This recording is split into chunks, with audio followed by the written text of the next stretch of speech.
सुप्रभात सभी को। परसों मैंने आपको विशेषण की परिभाषा, उसके साथ उनके भेदों के बारे में जानकारी दिया था।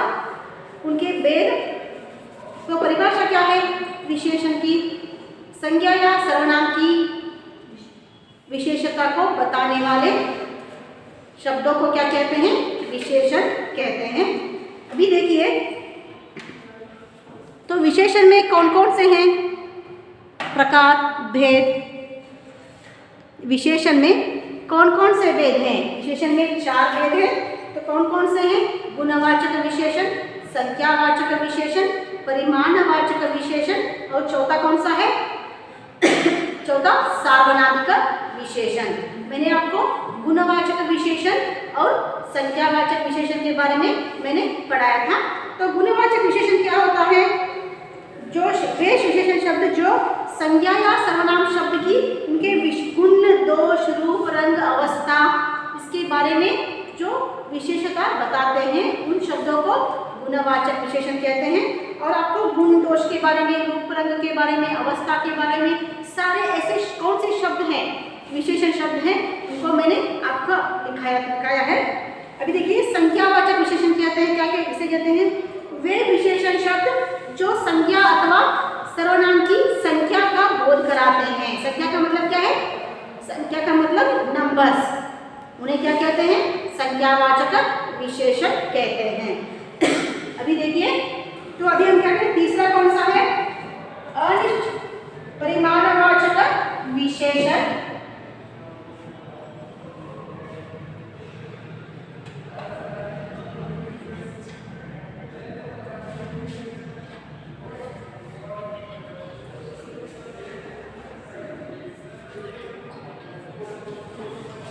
परिमाणवाचक विशेषण। तो इसकी परिभाषा क्या है? परिमाण का मतलब क्या है? क्वांटिटी। परिमाण और परिणाम के बारे में मैंने बताया है, दोनों में बहुत ही फर्क है, बहुत ही अंतर है। परिमाण का मतलब क्या है? क्वांटिटी। परिणाम का मतलब रिजल्ट, नतीजा कहते हैं ना, वो है परिणाम। फिर देखिए जिन विशेषण शब्दों से परिभाषा देखिए,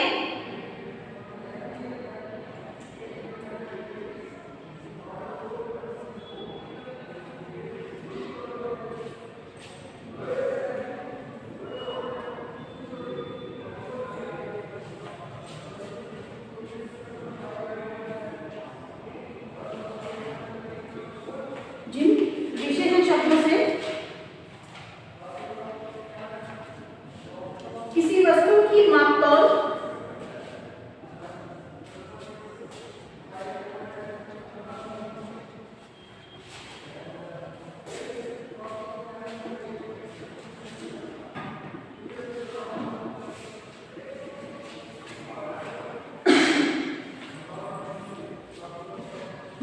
संबंधी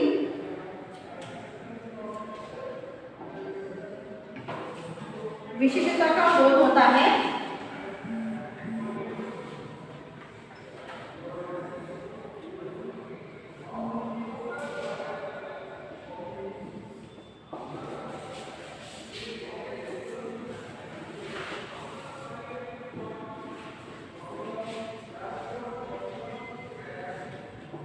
में क्या कहते हैं? परिमाणवाचक विशेषण।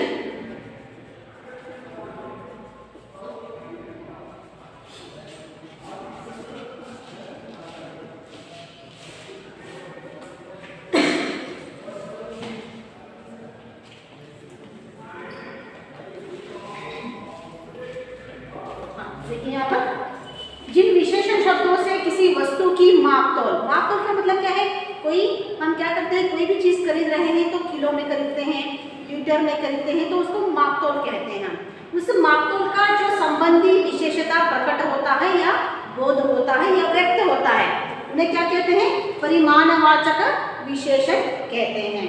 तो देखिए जिन विशेषण शब्दों से किसी वस्तु की मापतोल संबंधी विशेषता का बोध होता है, उन्हें परिमाणवाचक विशेषण कहते हैं। उदाहरण के लिए देखिए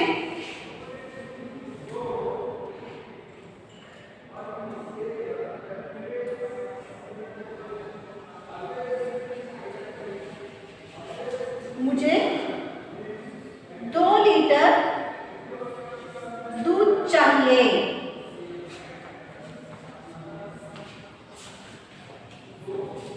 हाँ, 2 लीटर दूध चाहिए।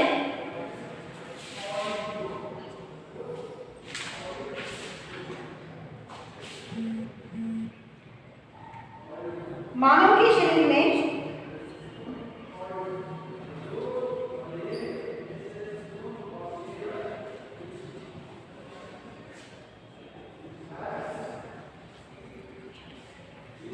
लगभग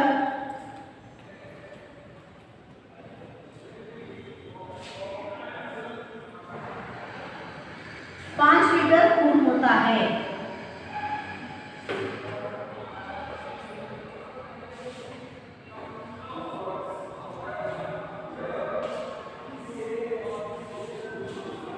देखिए यहाँ पर मुझे 2 लीटर दूध चाहिए। दो क्या है, ये संख्यावाचक है, लेकिन यहाँ पे मापतोल कर रहे हैं हम लीटर के हिसाब से, तो ये 2 लीटर क्या है, परिमाणवाचक विशेषण के लिए उदाहरण है। मानव के शरीर में लगभग 5 लीटर, 5 क्या है, संख्यावाचक है, लेकिन अगर उसमें लीटर, केजी अगर हमने उसमें जोड़ दिया तो वो क्या हो जाएगा, वो परिमाणवाचक विशेषण के लिए उदाहरण कह सकते हैं हम। अभी देखिए, जिन विशेषण शब्दों से किसी वस्तु की मापतोल संबंधी विशेषता का बोध होता है उन्हें परिमाणवाचक विशेषण कहते हैं। मुझे 2 लीटर क्या है, दूध चाहिए। मानव के शरीर में लगभग 5 लीटर खून होता है। खून का मतलब क्या है, ब्लड। हाँ, मानव के शरीर में लगभग क्या होता है, 5 लीटर क्या होता है, खून होता है। आप चाहिए तो स्क्रीनशॉट ले सकते हो, बाद में क्लास खत्म होने के बाद रफ बुक में लिख सकते हो। तो मैं अभी क्या करूंगी, जो चौथा है, चौथा कौन सा है, आखिरी सार्वनामिक विशेषण, उसके बारे में मैं क्या करूंगी, आपको पढ़ाऊंगी।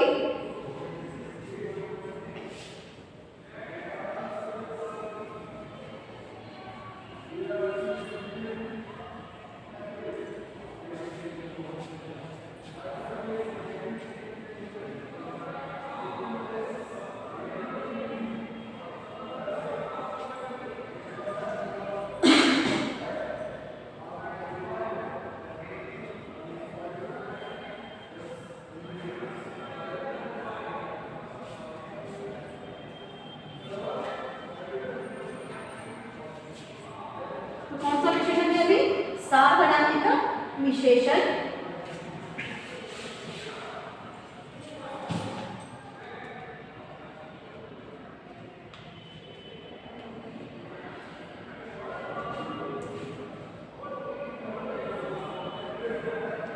तो सार्वनामिक विशेषण, यह शब्द सुनकर आपको अजीब लग रहा है ना कि सर्वनाम से सर्वनाम आया है, इसमें सर्वनाम आया है, तो क्या है ये सर्वनाम से संबंधित शब्द, परिभाषा देखेंगे।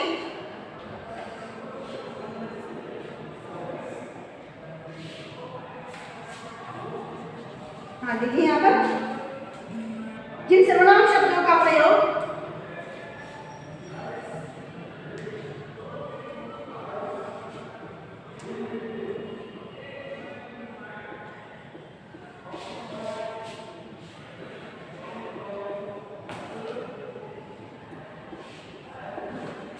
शब्दों का प्रयोग संज्ञा से पहले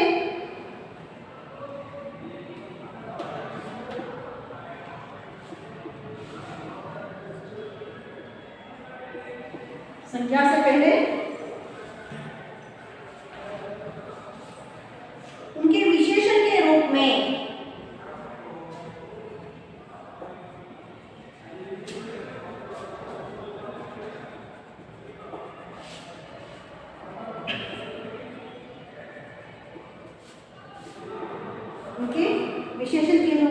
होता है।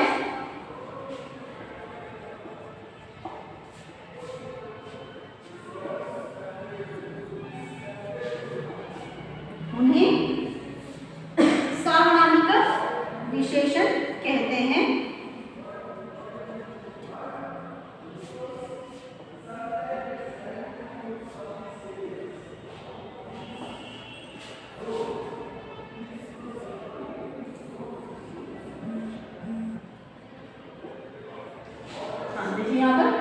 जिन सर्वनाम शब्दों का प्रयोग संज्ञा से पहले, जो सर्वनाम शब्दों का प्रयोग करते हैं जो संज्ञा से पहले उनके विशेषण के रूप में आता है, वो उनके संज्ञा से पहले आकर वो सर्वनाम शब्द आकर जो विशेषण का रूप को क्या करता है, वो दर्शाता है, उसे क्या कहते हैं, सार्वनामिक विशेषण कहते हैं।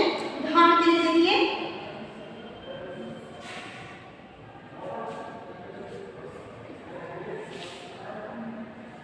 उन छात्रों से प्रश्न पूछो,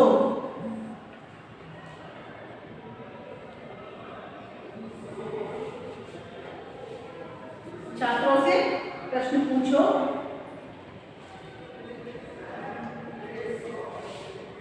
तो दूसरा, वह विद्यालय मुझे पसंद है,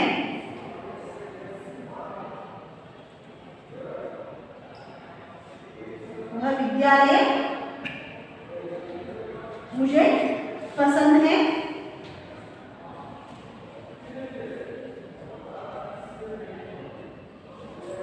हाँ देखिए यहाँ पर जिन सर्वनाम शब्दों का प्रयोग संज्ञा से पहले, देखिए संज्ञा शब्द कौन कौन से इसमें, छात्र, विद्यालय दोनों क्या है, संज्ञा के शब्द है। तो उससे पहले ये सर्वनाम का शब्द आकर इनकी विशेषता बता रहा है। क्या हुआ है, संज्ञा से पहले सर्वनाम का शब्द आकर उनके बारे में क्या कर रहा है, संज्ञा के बारे में विशेषण प्रकट कर रहा है। इसे क्या कहते हैं, सार्वनामिक विशेषण कहते हैं। इसे उन छात्रों से प्रश्न पूछो, छात्र क्या है, संज्ञा शब्द है, छात्र से पहले एक सर्वनाम शब्द आकर जो छात्र की विशेषता बता रहा है। अभी देखिए विद्यालय, ये भी एक क्या है, संज्ञा शब्द है, इससे पहले सर्वनाम का शब्द आकर जो इस संज्ञा शब्द का क्या कर रहा है, विशेषण बढ़ा रहा है। अभी देखिए, तो मैंने क्या किया, पूरे सर्वनाम विशेषण के बारे में आपको समझाया है। तो विशेषण कैसे कहते हैं, संज्ञा या सर्वनाम की विशेषता प्रकट करने वाले शब्दों को विशेषण कहते हैं।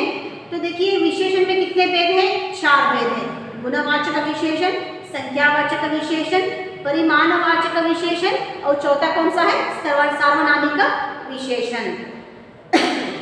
तो स्क्रीनशॉट ले लीजिए इसका।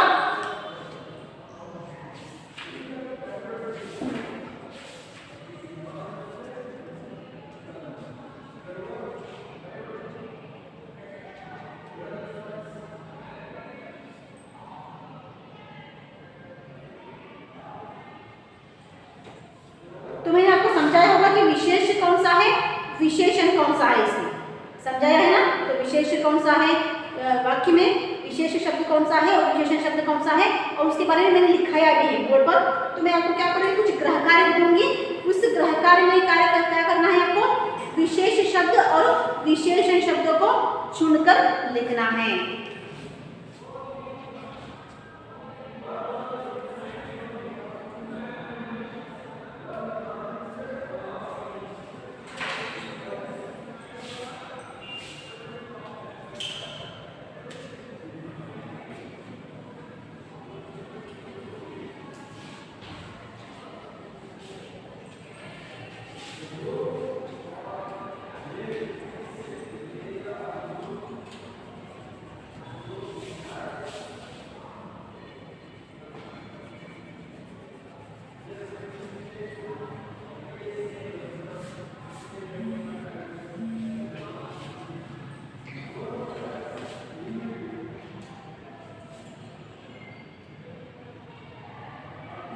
तो पहला कौन सा है, देखिए प्रश्न ख,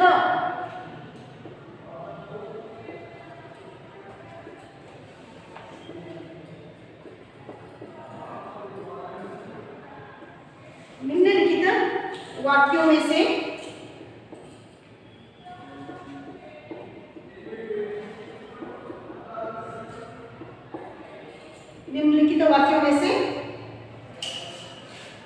विशेषण तथा विशेषण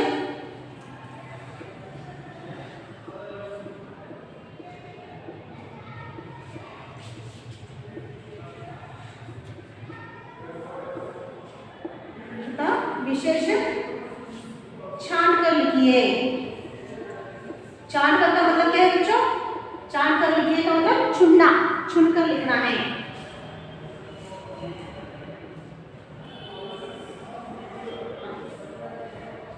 पहला देखिए,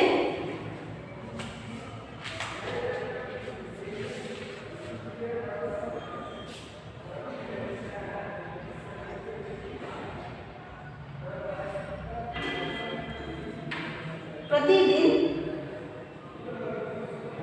ताजे फलों का सेवन करो। ताजे का मतलब क्या है? ताजे फल का मतलब फ्रेश फ्रूट्स, फलों का सेवन करो।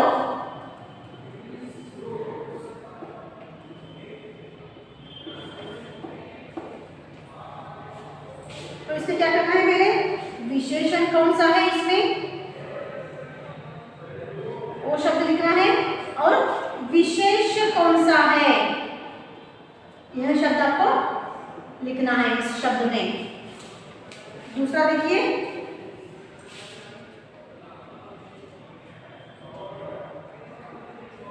लता अच्छी अभिनेत्री है। अभिनेत्री का मतलब क्या है? एक्टर्स, अभिनेत्री है। तो इस शब्द में भी क्या करना है? विशेषण और विशेष शब्द को दोनों को क्या करना है? छांट कर आपको चुनकर लिखना है। जैसे मैंने लिखा है, उसके नीचे क्या करना है? विशेषण और विशेष शब्द को लिखना है आपको। तो तीसरा देखिए,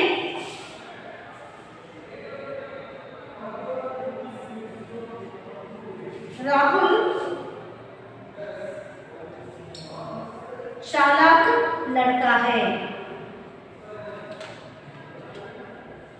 हाँ देखिए, राहुल चालाक लड़का है। तो देखिए मैंने क्या दिया आपको ऐसा ग्रहकार्य, निम्नलिखित वाक्यों में से विशेषण तथा विशेष शब्द छांट कर लिखिए। देखिए यहाँ पे शब्द छूट गया है मुझसे, शब्द छांट कर लिखिए। प्रतिदिन ताजे फलों का सेवन करो। ताजे फल का मतलब क्या है? Fresh fruits. डेली क्या करना है? फ्रेश फ्रूट्स का आपको सेवन करना है। सेवन का मतलब लेना, खाना। तो इसमें क्या करना है आपको? विशेषण कौन सा है, विशेष कौन सा है, दोनों को चुनकर लिखना है। लता अच्छी अभिनेत्री है। तो लता क्या है? एक अच्छी अभिनेत्री है। तो इसमें भी विशेष और विशेषण को चुनकर लिखना है। राहुल चालाक लड़का है। राहुल क्या है? चालाक लड़का है। तो इसमें क्या करना है आपको? इस वाक्य में विशेषण और विशेष शब्द को चुनकर लिखना है। तो अभी ये हो गया बच्चों, विशेषण के बारे में मैंने पढ़ा लिया। तो स्क्रीनशॉट ले लीजिए एक होमवर्क का।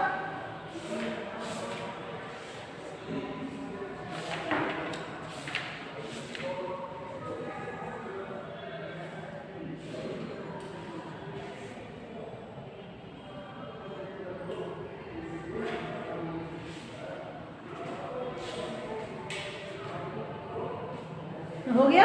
तो मैं अभी क्या करूंगी, आपको और एक चैप्टर पढ़ाऊंगी जिस पाठ का नाम क्या है? क्रिया। क्योंकि आज क्रिया शुरू करूंगी, तो क्रिया की परिभाषा अगर पढ़ाऊंगी तो बाद में उसके वेदों के बारे में लिखाऊंगी मैं। तो पूरे होमवर्क को करके क्या करना है मुझे? आपको फोटो क्लिक करके मुझे भेजना है। कुछ बच्चे क्या करते हैं, सिर्फ आंसर भेज रहे हैं। तो सभी क्लास के लिए जो होमवर्क देती हूँ तो मुझे कंफ्यूज हो जाता है। इसलिए क्या करना है आपको? पूरा क्वेश्चन के साथ आंसर लिखना है, तब फोटो खींचकर मुझे भेजना है।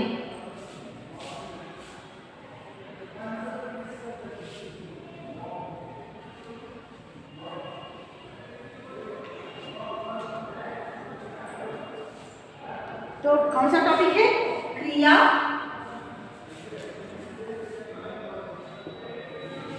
अंग्रेजी में क्या कहते हैं इसको?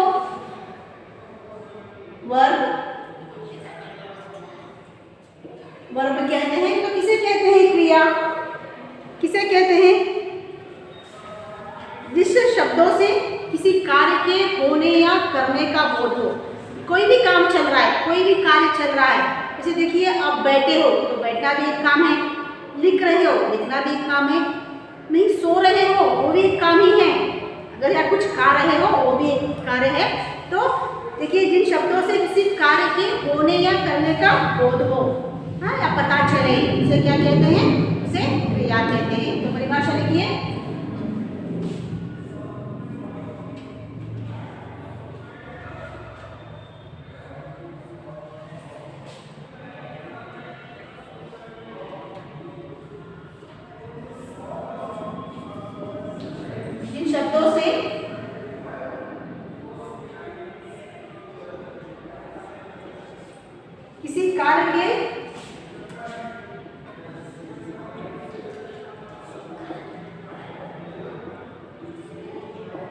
करने या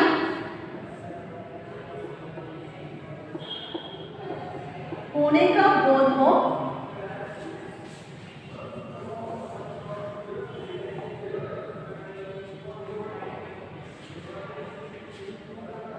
उसे क्रिया कहते हैं।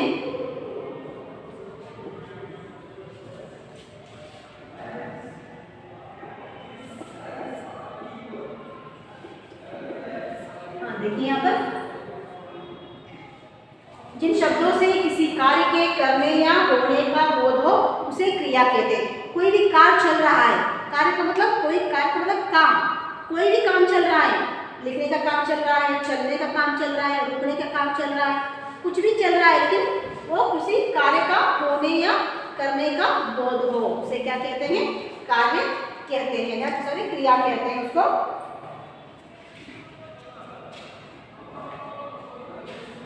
तो कर्म के आधार पर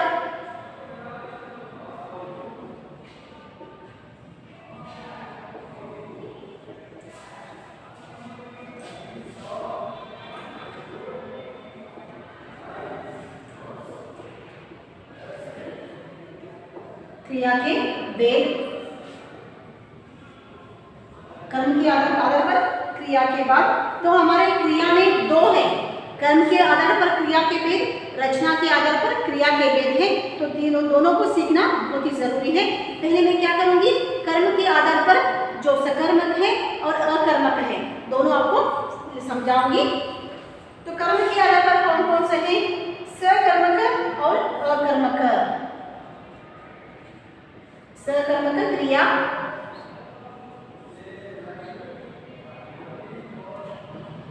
अकर्मक क्रिया,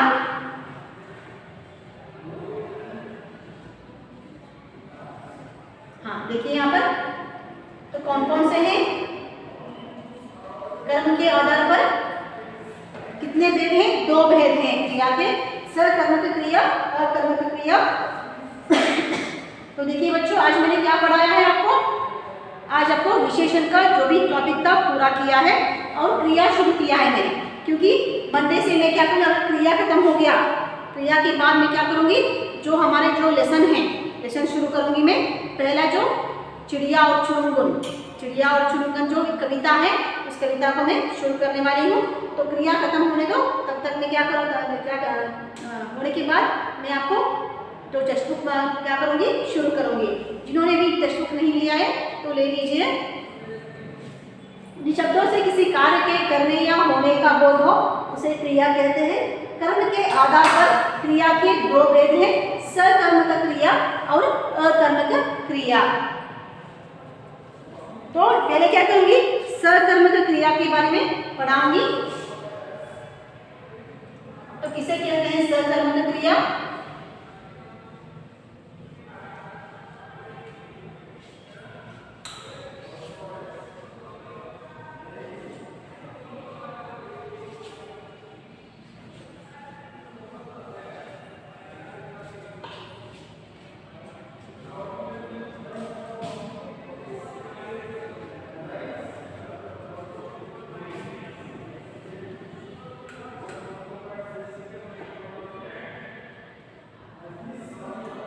सकर्मक क्रिया, तो इसकी परिभाषा क्या है?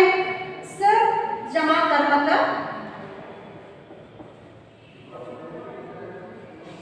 सकर्मक, स जमा कर्मक अर्थात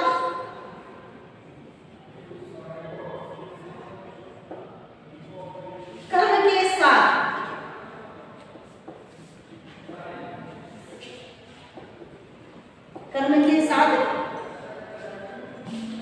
जिन क्रियाओं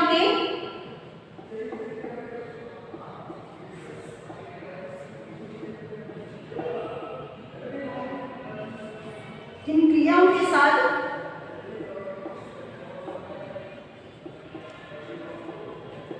कर्म होता है।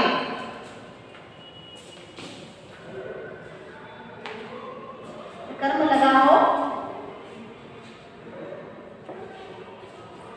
और क्रिया का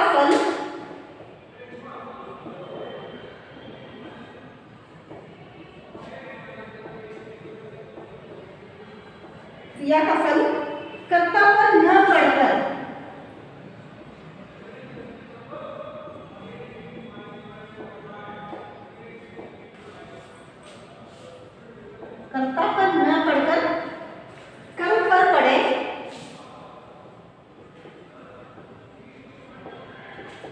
कर्म पर पड़े उन्हें सकर्मक क्रिया कहते हैं।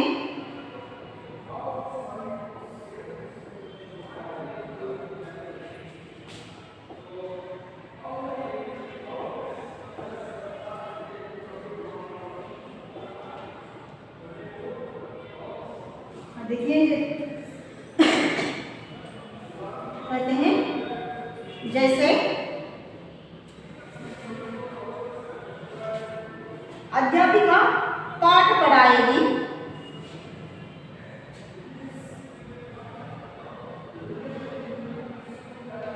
अध्यापिका पाठ पढ़ाएगी,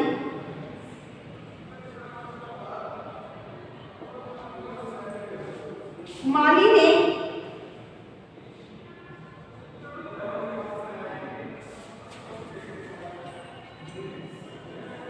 ने पौधों को सींचा,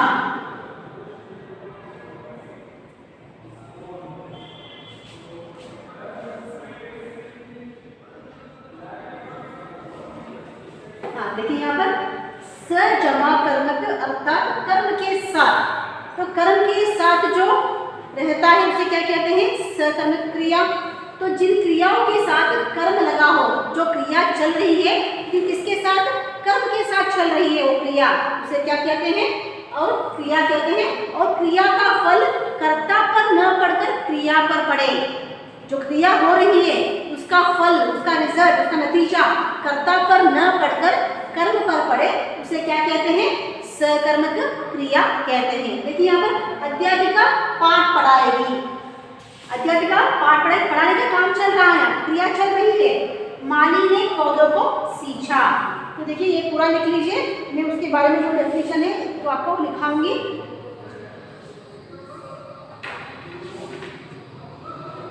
तो ऊपर का मिटा स्क्रीनशॉट ले लीजिए, ऊपर का मिटा रही हूँ मैं, तो जो ऊपर लिखा रही हूँ वो नीचे ही लिख लीजिए, आपके लिए जगह है तो।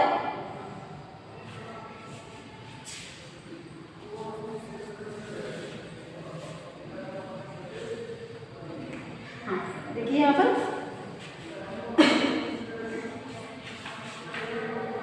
उपयुक्त वाक्य में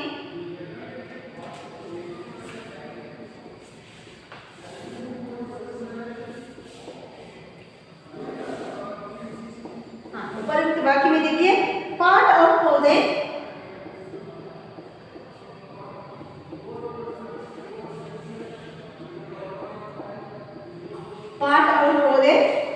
शब्द कर्म है,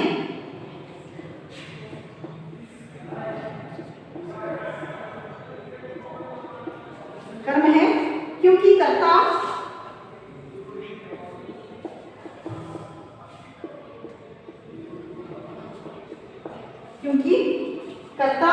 अध्यापिका तथा माली,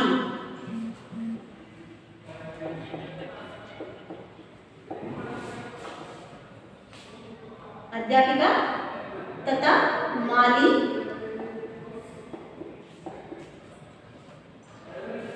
तो इसका सीधा प्रयोग, सीधा फल किस पर पड़ रहा है? इन्हीं पर पड़ रहा है।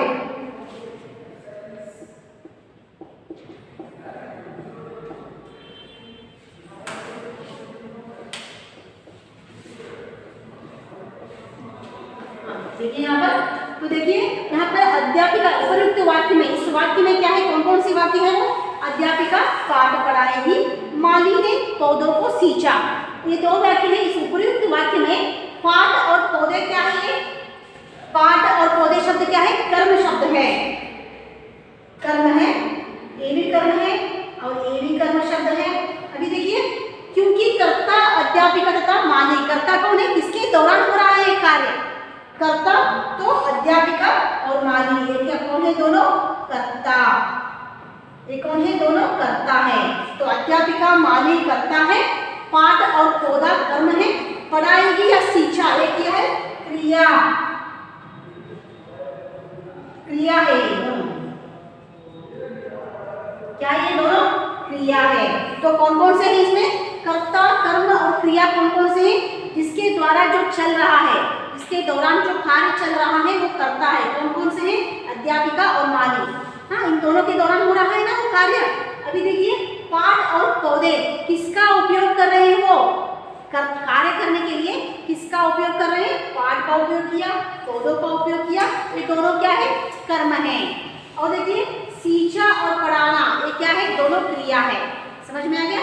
अभी देखिए तो इस उपयुक्त वाक्य में पाठ और पौधे जो शब्द कर्म है, क्योंकि कर्ता अध्यापिका तथा माली है, कर्ता, और उसका सीधा फल किस पर पड़ रहा है, इन्हीं पर पड़ रहा है, कर्म पर पड़ रहा है, इसलिए क्या है, क्रिया होता है, सकर्मक क्रिया है। तो समझ में आ गया। तो बच्चों आज का क्लास खत्म हो रहा है। कल मैं क्या करूँगी, जो अकर्मक क्रिया है, अकर्मक क्रिया के बारे में आपको पढ़ाऊंगी। तो जो भी मैंने पढ़ाया है, और एक बात है बच्चों, मैंने शनिवार के दिन भेजा है शायद, तो मैंने पूरे वर्णमाला के बारे में भेजा है, वर्ण विच्छेद के बारे में भेजा है, उसके साथ संज्ञा के बारे में भी मैंने पूरा नोट्स लिखाया है, भेजा है। सभी नोट्स जो अपने व्याकरण के जो फेयर बनाया है उसमें लिखते जाइए। आज सर्वनाम भेजूंगी, पूरा नोट्स आपका रेडी होना है स्कूल शुरू होने तक, तो लिखते जाइए, जैसे जैसे मैं भेजूंगी वैसे वैसे आप लिखते जाइए। और मंडे से क्या करेंगे हम, मंडे से आपको पाठ पढ़ाऊंगी, जो कर्म होने के बाद आपको क्या करूंगी, मैं पाठ शुरू करूंगी। धन्यवाद।